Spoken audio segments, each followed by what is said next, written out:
Welcome one, welcome all, welcome to another episode of Fan Team Radio. I am your host Shayem Khan, joined by my co-host Chris Odorizzi. Chris, what's up? Hey, another crazy F1 race this weekend back in Baku City. We had a quite the long break, 4 weeks, I think it was, but we're back in street circuits of Azerbaijan.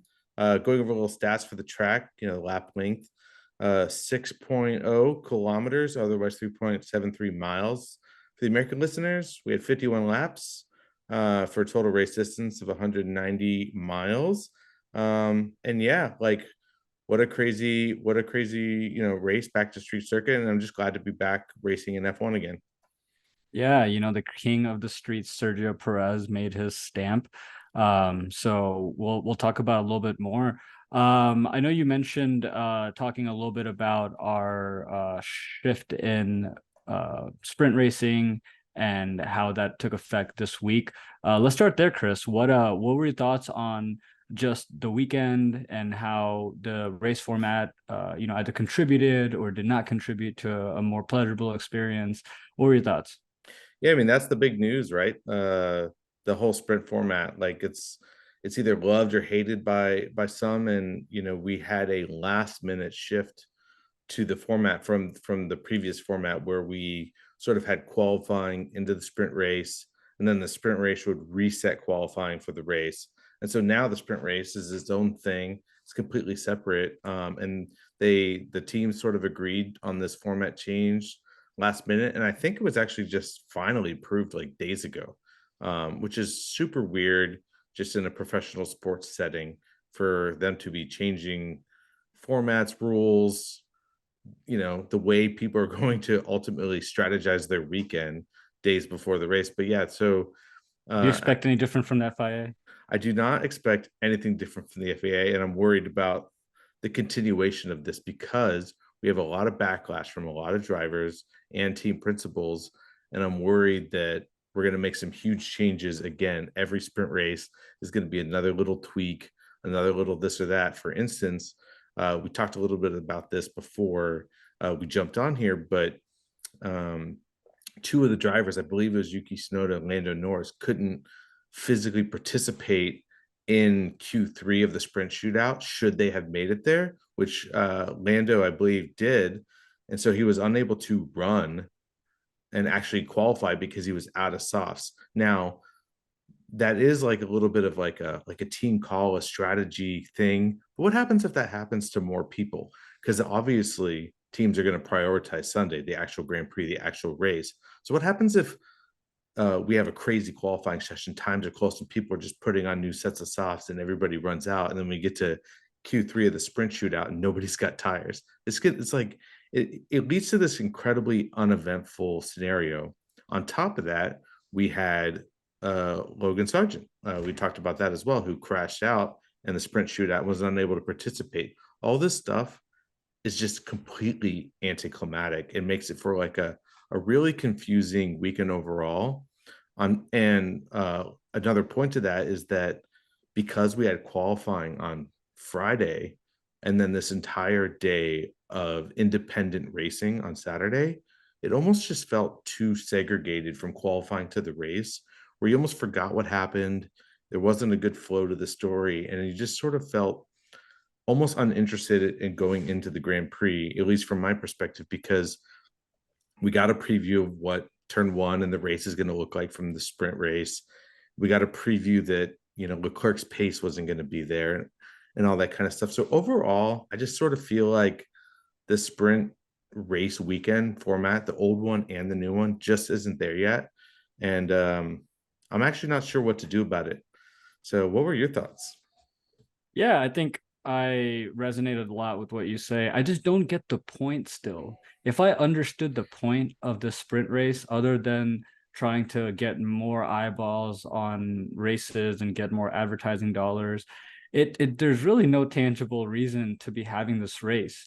Like we discussed last time, uh, this is really going to affect heavy-handedly the lesser endowed teams like the Williams, the Alfa Romeos, Alfa Tauris, because like Logan Sargent couldn't even participate in the sprint race because he crashed out. And you know, luckily this wasn't a situation where both him and Albon did crash out, but what would be the ramifications if they did? And would they have enough turnaround time to bring it all back on Sunday for the race? It's just something to think about, right? We saw how it impacted Logan, and I can't say for sure that the results of the sprint race had effect on Sunday for Williams, but they didn't finish too hot, which is kind of in stark difference to the first two races of the season, where they were showing some great pace and they were showing consistency.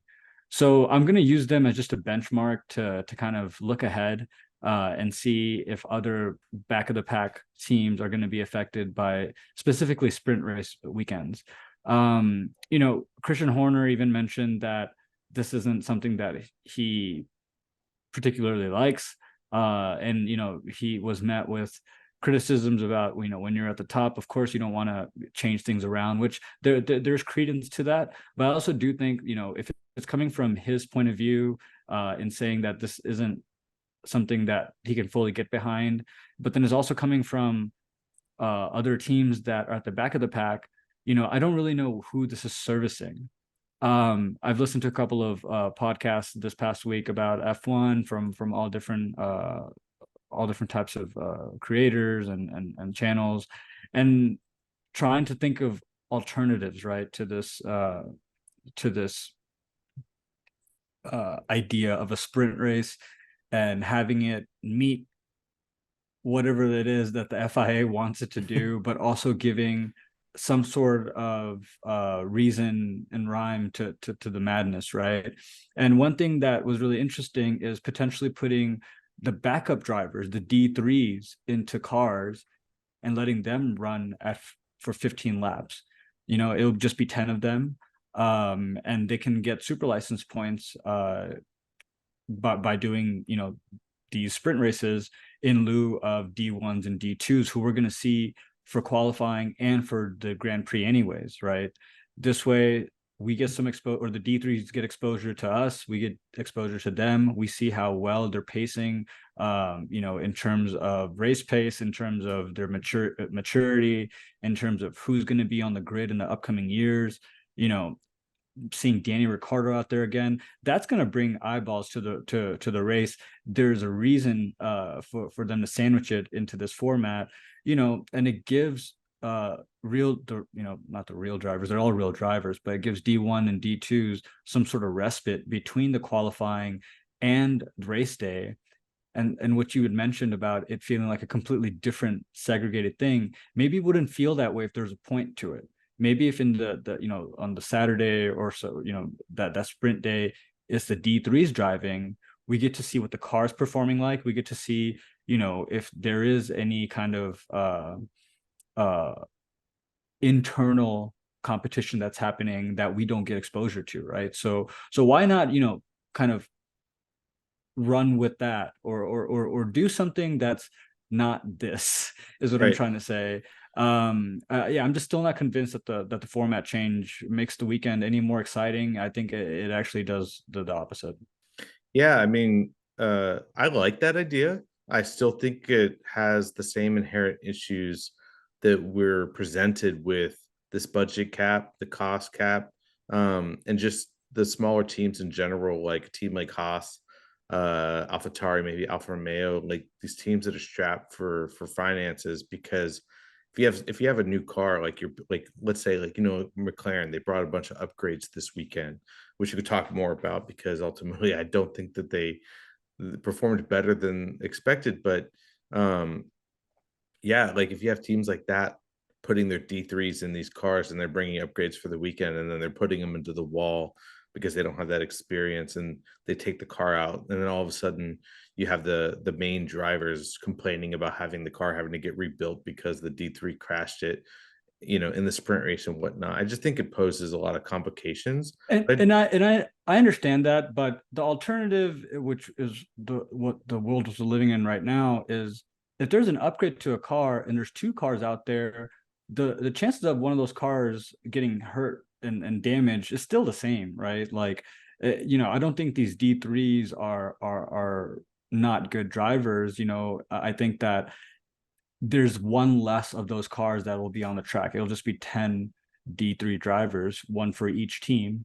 And then this way they can get more super, license points, or you can bring in someone, it'll just be one car on track, right? So I think the chances of two cars getting damaged is much higher when there are two cars on the track, by my minimal understanding of probability.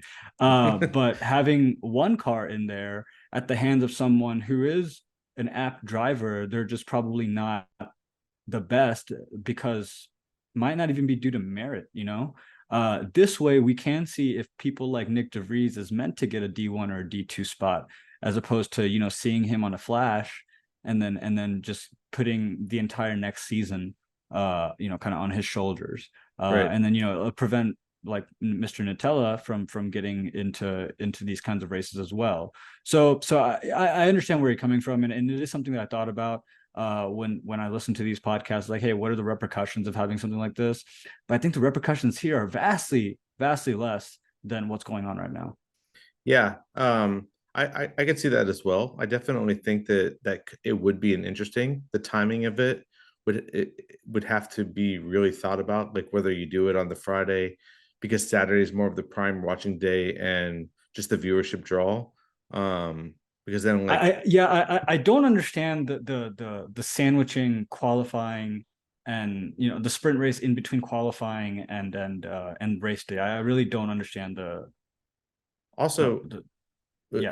speaking on that, like I really dislike the fact that they were in Park Fermi uh, post qualifying on Friday, because I feel like one of the big advantages that was presented here, and one of the ideas I actually had before this was even presented, was having something like that sprint race where somebody gets the taste of a race and then they can say, we screwed up the setup for race pace, so let's redo it for the Grand Prix.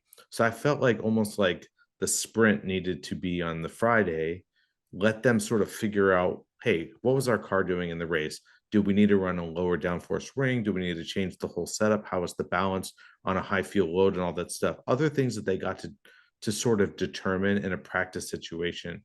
Now, the only difference in practice is you're not getting the traffic, you're not getting like dirty air in front of you all the time.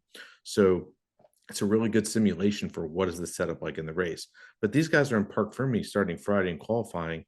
So if you get the setup wrong, you're wrong for quali, you're wrong for the sprint race, you're wrong for the race. And it just doesn't make any sense to have all these different iterations of racing without getting to adjust and watch people improve over the weekend, which is the whole reason why we have 3 practice sessions, is to like try to get your car in optimal racing condition. And now that that's gone, it just felt like not only was the timing of everything wrong, but there was no benefits to it. And it was just almost all downside, except having one extra spectacle to watch. But ultimately, as you just mentioned, I felt like it kind of just took away from it. Yeah. I think we're in agreement there in terms of this is not the format that is going to bring the most excitement to Grand Prix weekends. If anything, I think, and this is left to be seen because this is our first race weekend under this new format. As we move forward in the season, as we get into, after race 12 going into the 20s, what does this look like? Not just for, the low hanging teams, kind of like, Williams and Haas, but how are the top tier teams like Red Bull and McLaren, I'm sorry, and Mercedes and Ferrari and Aston Martin, how are they responding to this? Because if both ends of the candle are screaming the same messaging, then you have your answer, right? Right. Uh, yeah, I just don't like, I don't understand. Like, I know we only have a couple of these weekends. I think, I don't remember how many are. There's either 5 or 6 throughout the year, but ultimately, I don't, and also I believe that's a problem too. I think in any professional sports, you just need to have parity across the entire season. Like, it needs to be the same. You need to have the same structure for every weekend. Like, I think we talked about this before. It's like not like pro football or baseball, or they're like, this weekend we're playing with a different size ball and just like figure it out on the fly. Like I think it needs to be standardized. We either need to have sprint races every weekend or not at all. And it sounds like everybody participating in the sport wants not at all. The other potential solution I saw brought up that could potentially be interesting, but I think a lot of teams would still fight back on it, is having no sprint shootout and having all the sprint races be reverse grids. So like you take Max, he's in P20, and whoever's in last, Botas, or I'm not actually exactly sure who's last in the points at the moment, but and have them be on pole. And then you have this like crazy race where it gives the back markers a chance to fight for small amounts of points. And if Max wants to win, they get to drive through the field and sort of prove their worth again in that way. Ultimately, I would see. Yeah, I think that would be super entertaining as well, right? There's a point to it. It's Right. like, hey, we can already see what's going to happen on Grand Prix weekend when, the best cars are up in the front. Let's just see what happens if you're qualified that, as the front runners, and then we just reverse it all. And then, you have to get to the front now. So I think there is an entertainment value to that. There's also a point to that, like it's setting us up to see these cars and these racers in just through a different scope, while keeping everything, the racetrack, everything all the same. I think that also that has a point to it. It's just this has no point to it. Yeah, totally agree. It's hard to get along board with. But let's pivot a little bit here. So Mercedes had a couple of change ups in their leadership this past week. James Allison is back as the technical director, with Mike Elliott situating into his former CTO role. James Allison, of course, he mentioned earlier this week on another podcast that he had taken some time off due to some personal reasons and taken a step back from the technical director role. Given that it is a really high stress role, it is really day-to-day, hands-on. You're really in the trenches. He took some time off to kind of, after 7 championship seasons, can't really knock them in for doing that. But now he's back in. George Russell, Lewis Hamilton are both on board with this. Obviously, straight line speed is a weak point for Mercedes.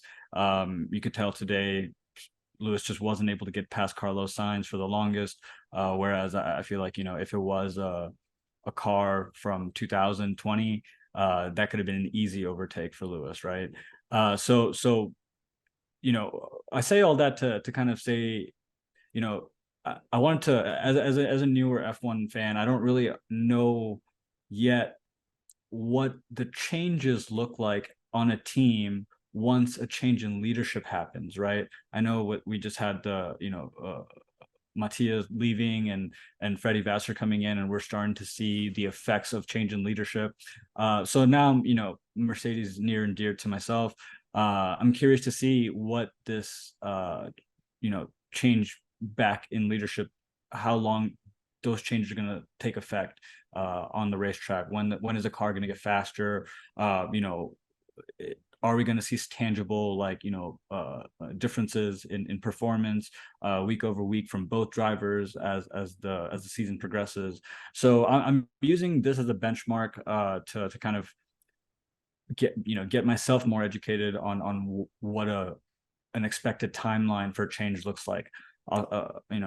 Aston Martin did it within a year and a half after getting Mike Crack. So I'm really having my fingers crossed that something like this can have positive effects over the course of 2023. Not saying that they'd go and win the Constructors' Cup or anything like that, but at least going to 2024, having some progression that we can actually, as a Mercedes fan, take into our hearts and really, have that optimism for next year, which I honestly didn't have going into this season. So what are your thoughts on Mercedes?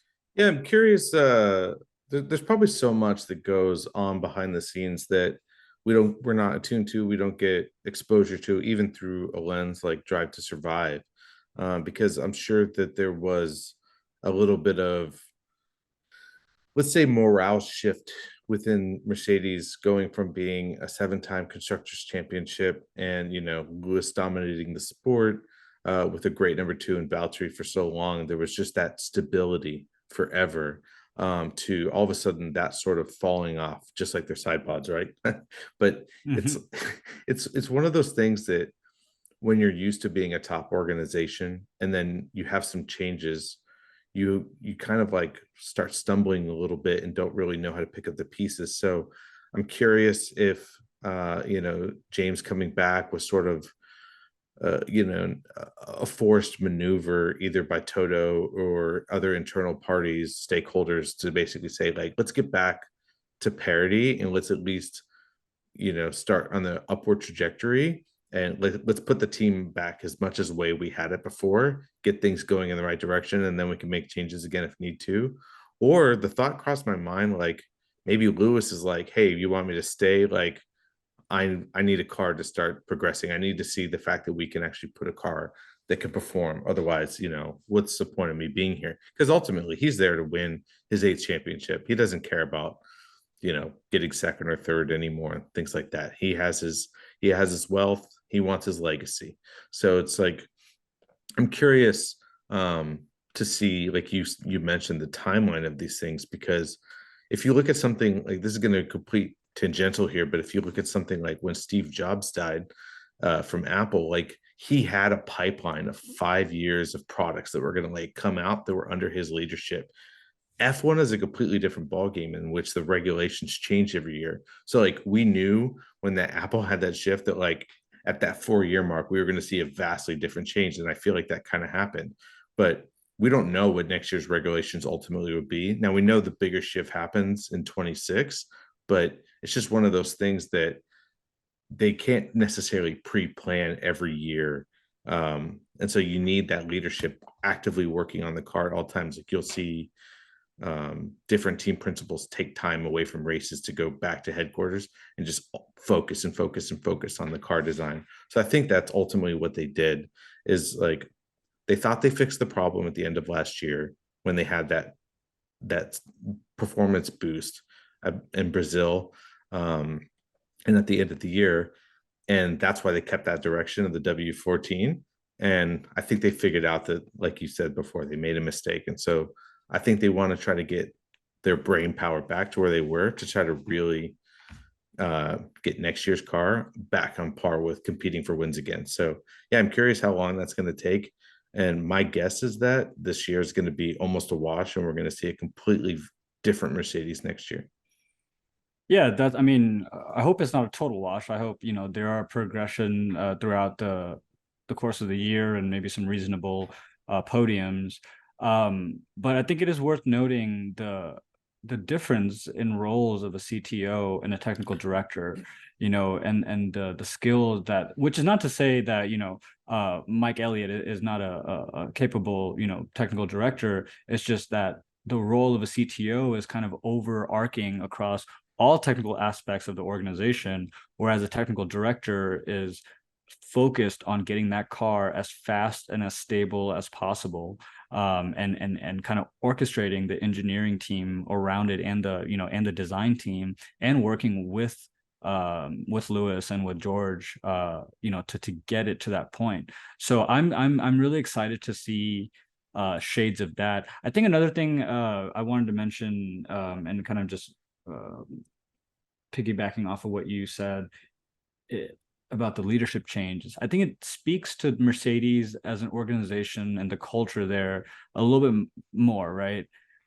I don't think it was, and this is me speculating, I think just based on the kind of culture that they have there, the stress, and when they started seeing the seams kind of exposed, I don't think it was just Toto who was feeling the pressure, right? I think everyone, James, Mike, the drivers, all included, and other parts of the leadership, I think they all feel the pain at once. I think because Toto is a much more empathetic leader, and all of F1 is a top down culture, right?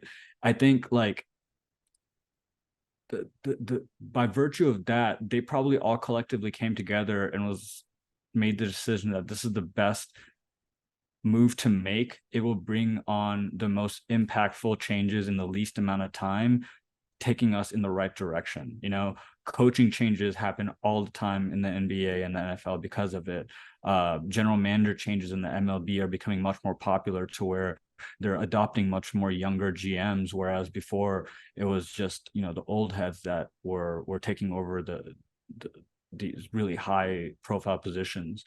And I think you can start seeing that in F1 as well. I think um, uh, just seeing Franz Tost like leave AlphaTauri on his own accords, I think that might have been more of a forced departure, you know, just by given the culture around Red Bull and how it is a little bit more cutthroat.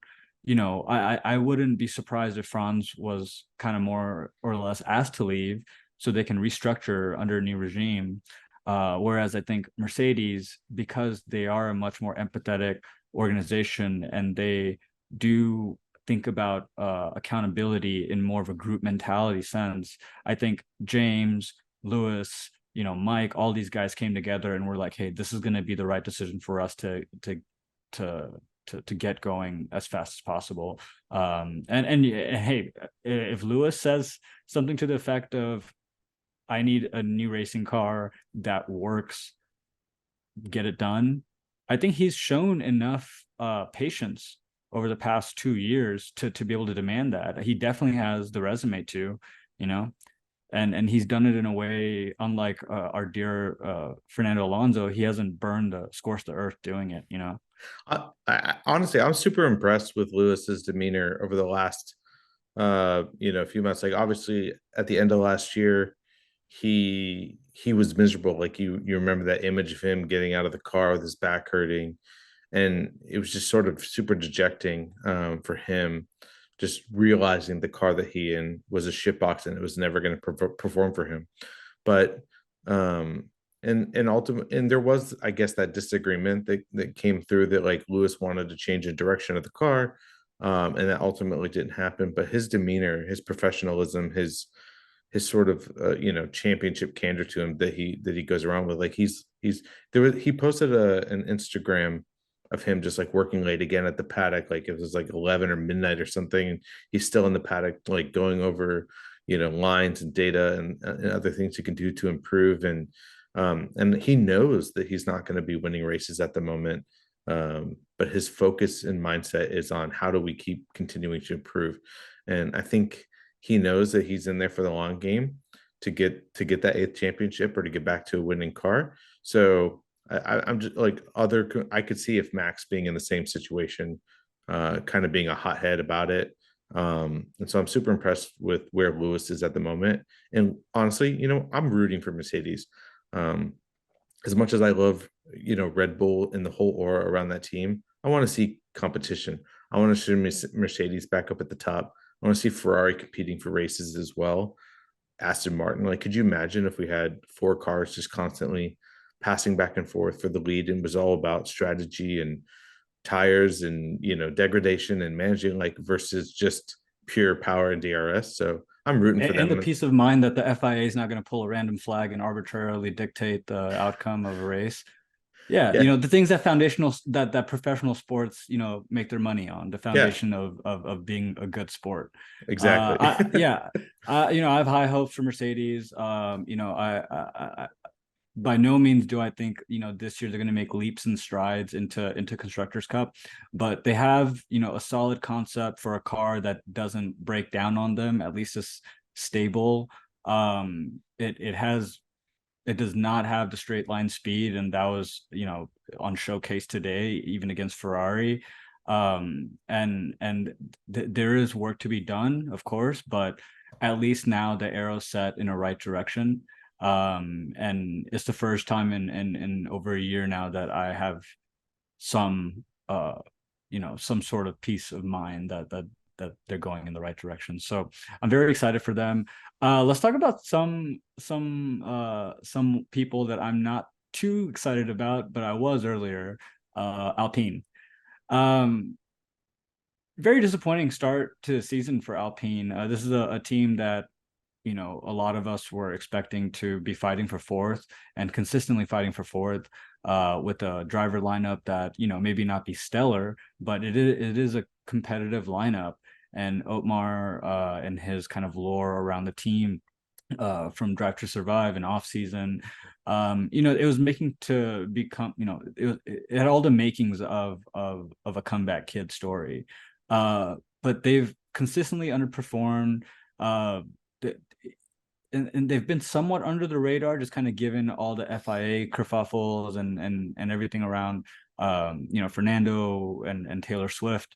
They're kind of flying under the radar here. Yeah. But let's bring them back on the radar. Chris, what do you think about Alpine season? Do you think it's salvageable? Do you think, I know that you were also on the train of folks who thought that they were going to have a pretty good season this year. What has your thoughts been around Alpine?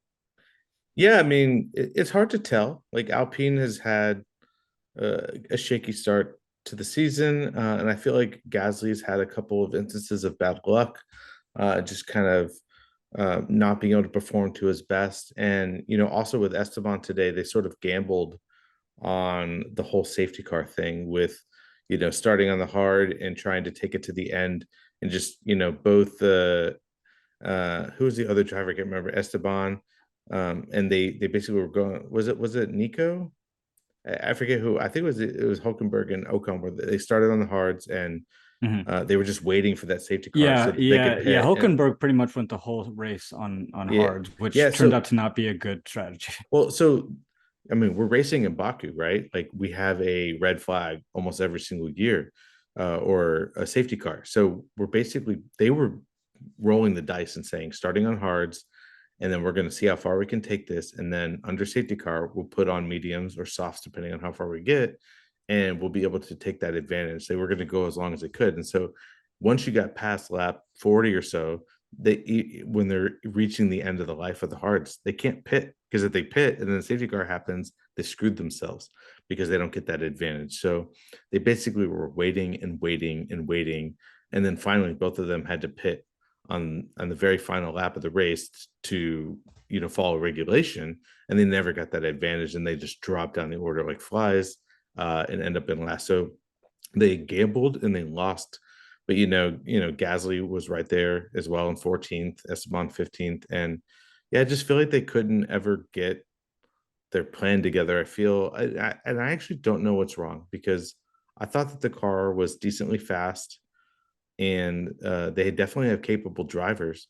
So I'm not exactly sure where the disconnect there is, but if we think back to uh, Oscar and all the drama that happened when he left, maybe Oscar knew something about the internal dynamics of Alpine, and that's why he was so adamant about not being with them. Maybe there's something behind the scenes that was like a huge tell that they're just not going to perform. And you had Fernando leave, you know, so, or yeah, so it's like one of those things. It's like, was there something completely wrong with Alpine, or is there something that we don't know about? But we definitely Yeah. have high hopes for them, but there definitely seems to be something amiss where they just can't put it together for a weekend. Yeah, I mean, it seems like a team that's no pun intended, but a pit stop for real, D1 drivers, which is, and this is no shade on Esteban or Pierre Gasly, but these aren't the guys that you think about when you're thinking about year over year championships or fighting for championships. They're very talented, but if that's going to be your mainstay, is going to be those kinds of drivers, then it makes sense that these someone like Esteban or even someone like Danny, um, they have a pedigree of winning, and there are other teams that are probably more appealing. So I think your point about Oscar is really interesting, and I hadn't really thought about that, because for him to go to McLaren, where there's another dumpster fire kind of just happening on their own terms, maybe Alpine's dumpster fire is a little bit more behind the scenes. So something that's an interesting point, Chris. I'm curious to see, and who knows, right? Like you said, this might just be too early to tell. I do think that there is some truth to that. That is too early to tell, but based on what pre-season predictions were for this team and kind of what's transpired over the past four races, yeah, this has just been a pretty disappointing start this season for them. Yeah, I mean, if you have a two-time WDC and a future potential next Max Verstappen, both choosing to avoid your team. And like you just mentioned, um, you have someone like Danny Rick racing at McLaren, and you're taking a huge gamble saying, like, I want to race on that team because with somebody like Danny Rick and Landon Norris behind the wheel, they were performing poorly all throughout last year. So in order for you to take Alpine out of your equation and want to go race at McLaren, you had to have known something. And Fernando also looks like he knew something because he went to Aston Martin, which they obviously made a huge leap in performance, but just going off the statistics from last year, both of those moves were potentially terrible moves, and now they ultimately, at the moment, look to be great moves from both drivers. So maybe there's a lot more behind the scenes that we don't know. But Yeah. At a certain listen, point, I think, those decisions there's a piece of them was calculated and as much as you can get, but then there's a piece where the pieces fall where they may, and yep. you kind of roll with it. So I think is definitely there's an art and a science to decision making for drivers that are that talented. And I guess going back to a little bit about this is before Otmar even. This is even when Cyril was kind of overseeing Renault. Maybe there is something foundational in just the culture of that team that doesn't exude edginess. Maybe it doesn't exude like that winner takes all mentality or the zero sum game that these top tier teams are playing in, and then a team like Aston Martin is trying to get into. And as you can see, Lawrence Stroll is that kind of guy. And he found someone in Mike Crack who was the right technical and right type of operational director to get that team going. So I think Fernando's been around the block enough to probably have seen that and known that it was probably a much more solid situation for him to walk into than a team like Alpine or like AlphaTauri that has a lot of moving pieces seemingly across several years. Um, Cool. So let's stop bagging on Alpine for a bit. Let's talk about our winners and losers and hot seats. So Chris, this week's winners, it's stacked with your red, yellow, and blue. Who are your winners this week, Chris?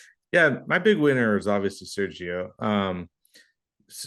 He's king of the streets. Going into this race, it was one of those like he can't do it again. He can't win another street race, especially with Max's domination so far this year. And he did it. Even though he had a little bit of luck with the safety car, he pushed Max into the pit essentially. He was right up on his gearbox and was lapping a little faster than him, which is ultimately why Red Bull made that decision to throw Max into the pits to get him on a new set of tires, maybe to undercut him a little bit, get a little further ahead on the changeover. And he did get little lucky with that safety car, but when they ended the race, he was almost 3.5, 4 seconds ahead.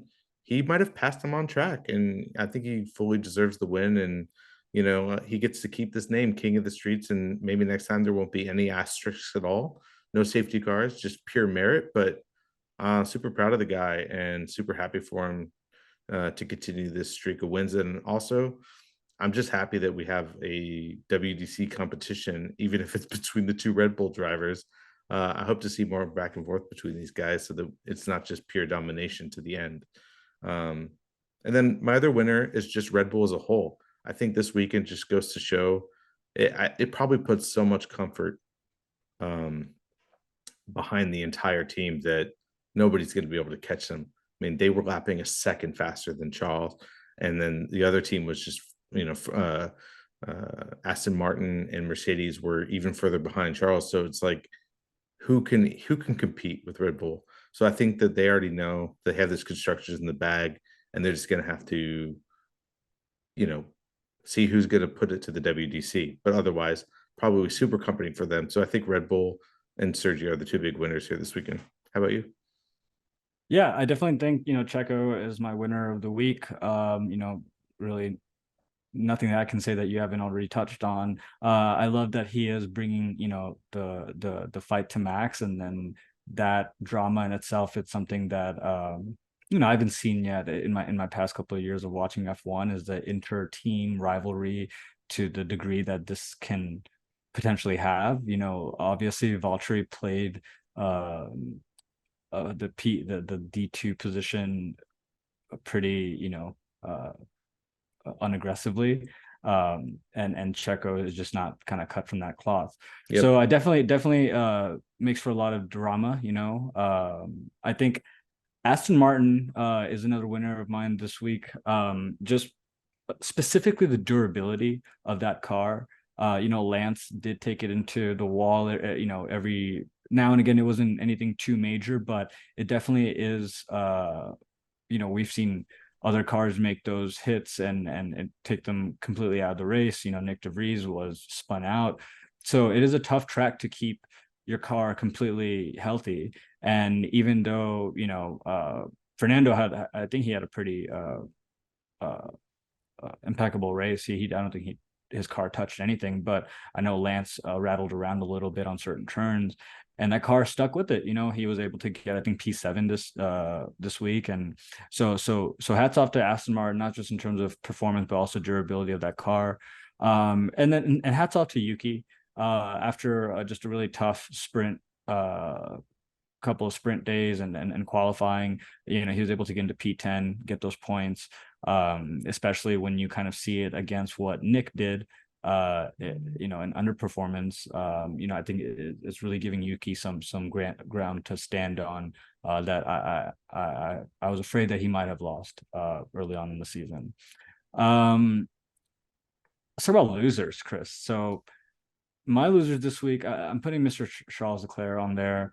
It's and not because that he didn't make podium. He made podium, but today's race was essentially a testament to the fact that he will not be able to catch Red Bull on pace. Like, it just kind of stapled, even if he has because a lot of races you could say like, oh, his powertrain went out, the tires like bust, like there's some sort of engine failure, something happened, and you're like, all right, maybe he does have pace. It's just these other things that are occurring. But today he had a healthy race, and he watched both Red Bulls just pass him by pretty easily on the DRS zones. So I think I was joking with you earlier, Chris. It must be tough to be so handsome and so rich and so sad at the same time, because when you're broke and ugly, you know how to be sad pretty easily. So feel bad for Charles there. And then also McLaren, I think you're going to expand on a little bit more on this. I think we came to an agreement that this was supposed to be the race where they had all their upgrades come in and really take effect. And just didn't really see that in the results today. Yeah. What have you got, Chris? And we were almost duped in Friday's quali, because Lando and Oscar put it, I think it was P7 and P10 in quali, and you were almost like, oh, they are on the right track. They're getting in the car right back up there, able to compete. They got good one lap pace, and I thought that the upgrades were going to work, and they just needed to fine tune a little bit. But then the rest of the weekend was just utter back to same old McLaren, and I really worry. I don't think that they're going to have a car capable of competing. I don't know what the future looks like for the team, and I think that next year there's going to be a lot of potential for driver shakeups. I know Lando has probably been super frustrated. There was that rumor that like he was punching a wall, and he's a driver that deserves a good car. And same thing with Charles and potentially Carlos. Um, you know, we're not able to see the performance, but like you mentioned, like Ferrari's just not going to be able to compete. I don't think anybody will. So I think everyone's just sort of fighting for third. And when it's like that, people are going to be dejected, and I don't think it's going to be as competitive. So yeah, I think McLaren is a pretty big loser for this weekend. And like you said, Charles, but my other one's going to be Sainz, not because um, he did anything particularly bad, same as Charles, but I felt like Charles, like in qualifying, was really pushing that car, and Sainz was nowhere near him. Um, and same thing throughout the whole weekend. And when you have, even though the Ferrari is not able to compete for wins, when your teammate is able to put that car and do things to the max, and you're not anywhere close, it it starts to call into question, like, are you deserving of the seat? Are you I believe Sainz belongs in F1. I think he's a very good driver, but I just don't think he's of that caliber. It reminds me a lot of Lewis and Valtteri, where he's a good driver. He can win a race. He has the capability of being fast at times, but the consistency to be a dominant driver and compete for WDC is just not there. So I think Yeah. this weekend really showed that Sainz was uh, a very definitive second driver on the team. And it just, I felt bad for the guy a little bit, but yeah, he didn't, was not able to keep up. So, It also, I guess, it comes to mind that is a natural talent, because these they're human, and they're probably much more sensitive human beings than the rest of Gen Pop. And the reason I say that is there an argument to be made of a team's or consistent, downcomings or shortcomings affecting the mental and natural talents of an F1 driver? And an example I'll probably pose, if you take it to extremes, if you put Max Verstappen in uh let's say an Aston Martin, because they're not completely, they're on the up, but Max is a generational talent driver. If you put him in that Aston Martin and he's only getting P3s, at a certain point, is that going to start fucking with his head? Like, is he just going to be kind of like, if I can't win, then should I start getting experimental? Can I stick to my laurels, like as a driver and what's been helping me throughout the past decade of driving? So I do think about that too. What are the mental implications and the degradation that can happen when your team is just year over year dropping the ball? And is it too little too late in terms of getting Freddie Vassar and a new strategy and new leadership, for Sainz especially, but also for Charles to stick around? And so I think your prediction of a driver shakeup in the next year is a fair assessment. I mean, that's the Uh, problem with F1, right? There's not enough seats in top teams to go around. And so, unfortunately, you're going to have guys like Charles and Lando and, potentially Oscar and things like, and any other potentially capable drivers just not being able to be in that car that they need to be in. And like you said, it probably does mess with your head year after year after year, just not being able to perform or extract what you can get out of a car. And unfortunately, that's, I think, the biggest problem with F1, but there's nothing you can really do about that. It's a team sport, it's an engineering sport. And, sometimes it it's a is what sport of it is. privilege. It's a Sport sport of, of maximum privilege. One thing I will say, Chris, is it's funny how just about 2 years ago it was hard for certain teams to even find a driver, and then in the course of 2 years, now we don't have enough places for drivers. So right. so maybe that's just us being like new F1 fans, and that's just kind of how it's been for the longest. Is uh, this like tide of talent coming in and out, and the necessity of those talent, meeting at right places across the course of F1 history. Um, I do think that this year, Sainz really has shown that he is D2. I also don't expect that Ferrari after next year will have the same driver lineup. Let's get into hot seats, and then we'll wrap up with some off track news. So, who do you have on your hot seat this week, Chris? Nick DeVries, get him out. Get him out of F1. Yep, He's done. Get him out of yep, here. yep, yep, yep, yep, He's yep. Nick for me was a flash in the pan. I mean, don't get me wrong, he's a good driver. Just anybody who's driving F1 besides potentially Mazepin and Gotifi, but deserve to, they're good drivers. They deserve to be behind the wheel of a car. Now, permanently, who knows? But Nick was in the right place at the right time. He's a Formula E champion, which I know nothing of the sport, so I don't know the competitive level of the other drivers. And so he had that going for him. And then, got the opportunity at Monza, did well with it, put points on the board first race. And so it was just that, with all the driver shakeup that happened at the beginning of this year, he was in the right place at the right time. And he is just not performing. He's having problem after problem, crashing the car, not performing, not being able to get it. He's spinning a lot, losing control of the car. So I don't know whether my loose theory that I had today is that the speed of the F1 car is just so much faster than the Formula E car that he loses control from time to time and doesn't know how to handle the speed. But I think he's too old to get to that caliber where you need to actually compete in F1. And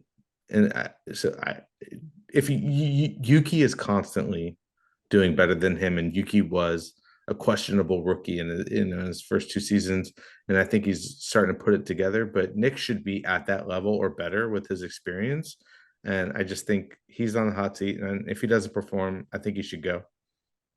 Yeah, I absolutely agree with you. I think if AlphaTauri takes a look at the Mr. Nutella situation from just a year ago with Williams, it's something to avoid. Is having a driver who is so subpar that they end up costing you a whole season of development, whereas you can probably get another driver into that seat and really test them out. And with Franz Tost leaving and I believe Ferrari's I forgot his name, but his their second in command is going to take over the role. There is going to be an inherent shakeup. I think Yuki's done what he can with that car to show that he is maturing, one, from his benchmarks earlier as a rookie, and two, giving that consistent performance now. And so they have a D1 to a certain effect with Yuki, and they can fill in that D2 position. I don't see Nick DeVries being in F1 past the second half of next year. I think they may keep him in car throughout the first half of next year, but and that's being optimistic. I think more realistically, he might even be let go during this offseason. But in fear of what happened to Williams, I just don't think AlphaTauri is going to entertain the thought of keeping Nick for a whole nother season. You heard it here first. Nick is going to be gone in the summer break this year. Hey, I put money on it too. Put Danny Rick in the seat. Yeah, let's that would be awesome to see. I'd be interested if Danny's in a mental space where he's ready to take that over as Nick leaves, but it is definitely worth. I mean, we've seen it before with AlphaTauri being the launch pad to back to Red Bull. So maybe Christian's like, Danny, take the seat, perform, and we'll see what happens. So it would definitely make for an exciting 2024 grid. Definitely. Who else you got on the hot seat, Chris? I didn't want to, like, Nick was my obvious hot seat, but I did want to give him an honorable mention to the FAA, just because the whole sprint format, I feel like, is a big fail. And for the other reason we're going to talk about in a few minutes here with our off track topic, but I just feel like the FAA, and I don't want to rag on them too much again, just because we've been hot seating them for a couple of weeks now, but they definitely still Rightfully have, so. Yeah, definitely rightfully so, but they have a lot of things to work on. But this whole sprint thing, I think, was a big blunder, and they just keep making small mistakes, including big mistakes, and it just really needs to stop. It needs to be the exception, not the rule. So just a little nod to the FAA. Still have work to do. They're not out of the woods, even close. Yeah, I don't disagree with you there. I guess this week we have a little bit less to blame for them, but it seems like, yeah, week over week that there's something to harp on the FIA about. I'm gonna close out my hot seats with Alfa Romeo. Look, I know Audi's coming in the next 2 years to take the team over and take them in a new direction. So it almost seems like these guys are all placeholders, Zhou and Bottas, and and Valtteri even seems like he's kind of checked out, and we talked about this before. Great driver, but I think it just makes sense that he's coming on in age. He's in a team that definitely gives him some love, but they're just kind of sitting ducks. Hot seating them because what happens in the interim between now and when Audi takes over? Are there people there that are fighting for their jobs that want to keep them? Are there people there as an organization that know that they're going to be leaving as Audi comes in? I just really don't know what to do with Alfa Romeo right now. They're definitely not fighting for anything. It seems like. So yeah, and this is kind of what happens, right? When you have a sport where the two ends are so polarized, where one end you have Red Bull who are just competing with each other and 3 seconds ahead of the next fastest team, and then you have Alfa Romeo that just you don't really know what to do with them. And I feel bad for those fans, like you want to patron something that pays you back as a fan, and it seems like they're just kind of playing out the clock, and that seems like the culture of that team. So This, they're on my hot seat. I don't know if anything's gonna happen to them other than them being dissolved completely in the next 2 years, but yeah, something I wanted to kind of talk about a I little bit. mean, this is almost personal for me because Valtteri's my favorite driver. He's my favorite person in the entire grid of F1. I connect with the guy really well. And I think he's just a great human being overall. And I think he's a capable driver. And I loved watching him compete with Lewis, even though he wasn't on the same caliber. But it's just so hard watching this team. Like, I really wanted to like him. I know Valtteri took his time leaving. Like, the only two seats available were Williams and Alpha, and like obviously I don't think he was going to go back to Williams given the status of where they were with Gotifi, and they were just always at the back of the grid. But he said that knowing what he knows with going to Alpha was going to be a good move. So I thought maybe we get a big performance boost, which in Bahrain of this year, it looked like they were going to be able to potentially compete. And now not only are they nowhere, but I feel like when Audi takes over, it's going to be a complete reset. I don't think Zhu will be in this Guan Yu.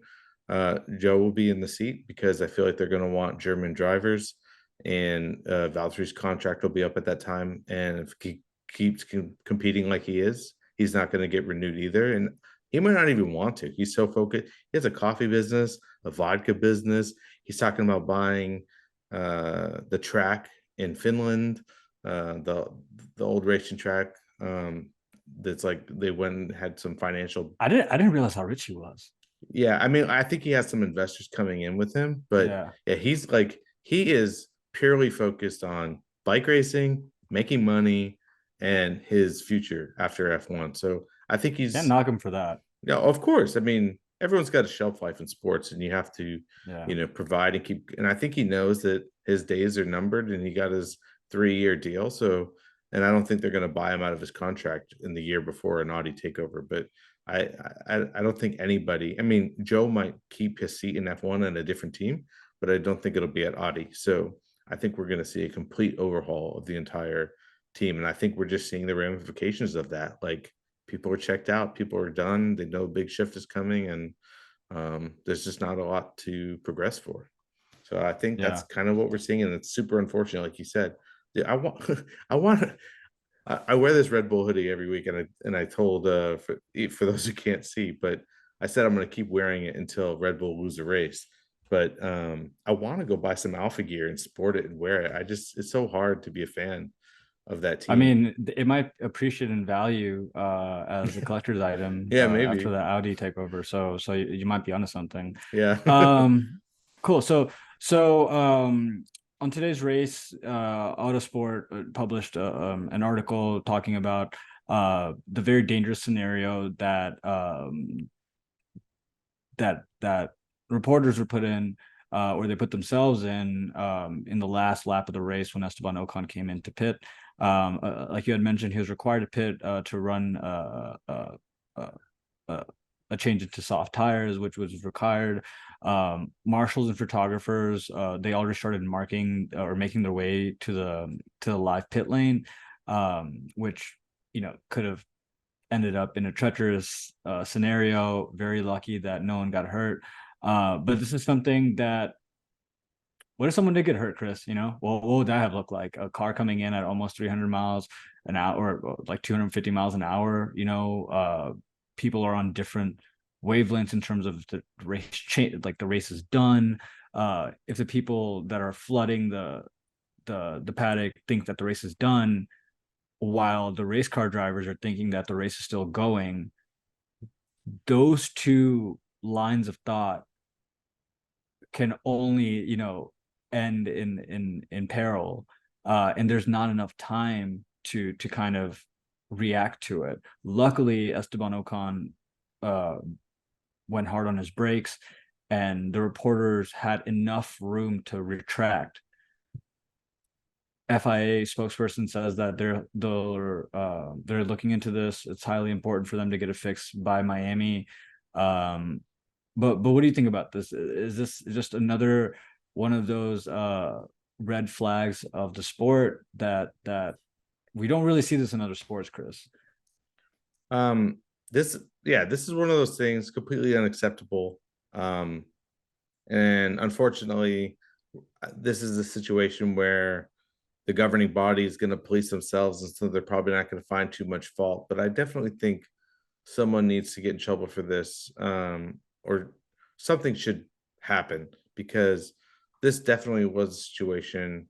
If you went and watched back the onboard video, the drivers did get out of the photographers were able to get out of the way, but it was very close in a couple instances, and this wasn't going to be an instance of just someone getting knocked over. Somebody would have died or had massive life-changing injuries if they were to have been hit. And I think it's not acceptable. I mean, we're in a world in which drivers get fined and punished for going 1 mile an hour over the pit lane speed limit, or crossing the white line on pit lane exit, or $50,000 fine from Max for touching a rear wing.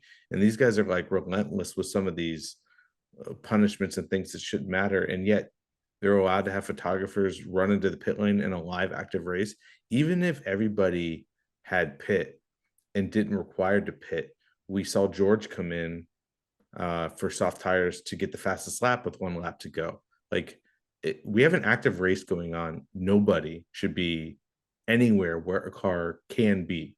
Like, it's just not something that should be happening. You either have to have a designated zone for where these photographers can be outside of the racing track, or you have to wait until the race is over. Like, it's just, I think it's completely unacceptable, and I don't think much is going to come for it. And just like every other FIA issue, we're going to get some sort of statement and resolution until it happens again. So unfortunately, I think that's the world that we're in. But it could have been terrible. We could have seen somebody turn into red mist today, and I'm glad it didn't, but it's definitely possible. Yeah. Seems like amateur hour with these guys. Just all the way through. Like, if the sport wasn't so badass, I don't know if I'd watch it. I've never heard about this in NASCAR or stock car racing, where reporters flood the fucking track during an active race. Maybe I haven't watched enough NASCAR to be able to say that, but this is, yes, like amateur hour. What conscionable organization doesn't put up that rule that you cannot get onto the track until all the drivers' cars are turned off? And I understand that they're trying to do this thing where they're setting up for the celebratory shots and interviews, but that shit can wait. Like there's no reason to put people in danger's way, because reporters are going to do it if you give them the nature of their job is to go get that first snap. Like, the nature of their job is to give back to their organization and their whatever news organization backs them the best shot as fast as possible, the best interviews as fast as possible. That is the game that they're playing. So it makes sense that they're going to go out and flood, if you give them that chance. They're trying to get the first dig at those drivers. You got to be able to, as a FIA organization, have those measures to keep them from hurting themselves in a certain way. I mean, there should just be a zone or a walkway or something. Like something should be built for them to bypass that. Just like even after the race, like even if they do need to get shots at a certain angle or whatever like that, like it should never be on an active racetrack. Just period. Like Yeah, so they're after all these years of Formula One, they should have had this figured out by now. And they probably, just like every other thing else, they probably just got away with it for so long because it was never an issue. They just didn't even think about it until it became a problem. But yeah, man, it's one of those things that when I watched the video, I was like, holy, there was almost a yeah, few deaths today, and it's just so unacceptable. But um, yeah. we It's talk. a and going back to how that would affect a driver, if Esteban Ocon would have accidentally have killed someone or even irreparably hurt them, what does that do now to your D1 driver for Alpine? Like how does he go back in the track and perform to to his expected standards?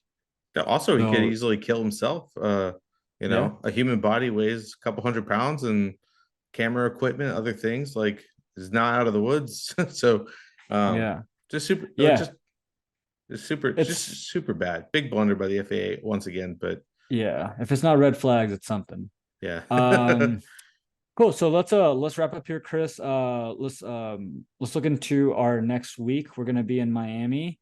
How you feeling about it?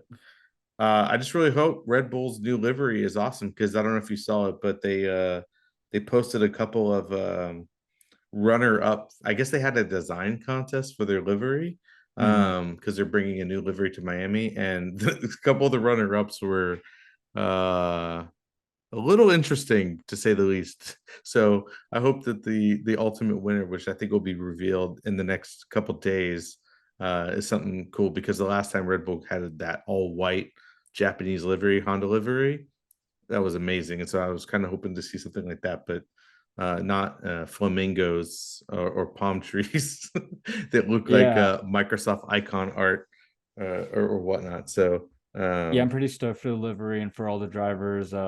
Special edition helmets. I always feel like Miami has like the coolest show out for design concepts. yeah, I mean, like Miami's like there's such a great atmosphere, like sunny, palm trees, great race. There was a new track last year, and I think there's a lot of cool atmosphere. Celebrities are going to be out, and I think it has potential to be a good race. Like it's a very different track than Baku. We're going to see a lot of different like cars with different benefits to them be able to compete. Maybe we'll see Mercedes back up there with the layout. So I'm hoping that we have a little bit more competitive a race than this weekend. And I think it'll be just like good fun, good atmosphere. And I'm excited. And I'm excited for it. It's the first race back on U.S. soil. So I think it'll be a good one. And unfortunately, I think, I mean, I'm a huge Red Bull fan, but I think it'll probably be another dominant one too. But I think maybe there's some potential for some shakeup. Yep, I think it'll be Red Bull dominant um, podium just to shake things up. Much like I predicted for last race, I'm gonna have Alonso split the two Red Bulls and maybe get in there for P2. He's gonna get one of these. He's gonna get a P2 one of these races. I can feel it. This man was giving braking lessons to Lance Stroll during the race. So if that doesn't tell you his bandwidth for taking on different bits of information during a race, I don't know what does. So yeah, I think it'll be a Max, Fernando, Checo podium. Yeah, I mean, like I said, I think Red Bull. I think they're gonna be one too, and Aston does have the better car, but I'm just hoping that Lewis can get on the podium again, and that way he can give a little wink over to Max and be like, "I'm coming for you. You and me I'm both. I'm still here, buddy. Don't forget." So Because like, wouldn't that be great if Lewis's car can get back up to speed, and then all of a sudden he's competing with Max, and they take each other out, and all of a sudden Checo's in the lead for the WGC. That I I mean, it's F1, so it could possibly happen. as much as I love Max's Red Bull, I would love to see Max's face if Checo wins the championship. Yeah, I would too. I think the entire world is ready for a Checo shakeup here. Yeah. Yeah. So looking forward to it, Chris. I think we have a couple of back-to-back weeks of racing, so that'll be fun. Very different from the void in racing the past couple of weeks. So we're looking forward to it. I think Miami is going to shape up to be a great race. It's the second race on the track. I think they got a lot of kinks that they needed to get out last year. So yeah, looking forward to this upcoming race, and let's hear your predictions before we get out of here. Yeah. Yeah, definitely. Like I said, I think Red Bull gonna dominate. I'm excited for Miami. Yeah, I'm excited to actually get to watch a race not at 4 a.m. So You and me both. You and yeah. me both. All right. Well, yeah. Been All great. right. Been great with talking to you about this, about Baku. It's in the bag. And let's look forward into, and I will see you in Miami. All right, folks. See you guys in Miami. Not physically, but we'll talk about it. Soon to be. Bye, everyone. See ya.